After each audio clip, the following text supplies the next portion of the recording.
അവന്റെ ഭാര്യ എങ്ങനെ ഉണ്ടെന്ന് എല്ലാം ഒപ്പിച്ച് വെച്ച് ലേബർ റൂമിൽ കൊണ്ടിട്ടാണോ ഇതൊക്കെ തിരക്കുന്നത്?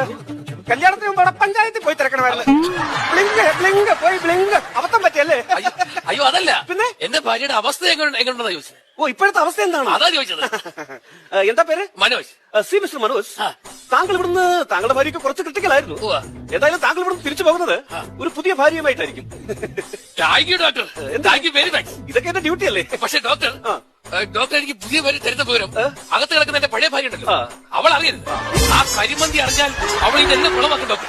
വിളിക്കും ഡോക്ടർ, ഞാൻ ഇന്ന് വരെ കണ്ടിട്ടില്ലാത്ത സുന്ദരിയായിട്ട് ഈ ലോകത്തിന്റെ ഏതെങ്കിലും ഒരു കോടി പോയി ഞങ്ങൾ അടിച്ചു വിളിച്ച് ജീവിച്ചോളാം ഡോക്ടർ. വിളിക്കും ഡോക്ടർ, തരൂ ഡോക്ടർ, പുതിയ ഭാര്യ തരും, ഞാൻ കൊണ്ടുപോകും ഡോക്ടർ. ഞാൻ വണ്ടി വിളിച്ചിട്ട് വരട്ടെ ഡോക്ടർ. ധൃതി വെക്കാതെ പുതിയ ഭാര്യയായിട്ട് പോകാനിരിക്കുകയാണല്ലേ? അകത്ത് കിടക്കുന്നത് കരിമന്തി, അവൾ അറിയരുത്. എടാ വേട്ടാവളിയാ, നിനക്ക് പെണ്ണപ്പിച്ചാൽ ഞാൻ ബ്രോക്കറാണോ? അല്ല, അവൻ പുതിയ ഭാര്യയും കൊണ്ട് വന്നിരിക്കുന്നു.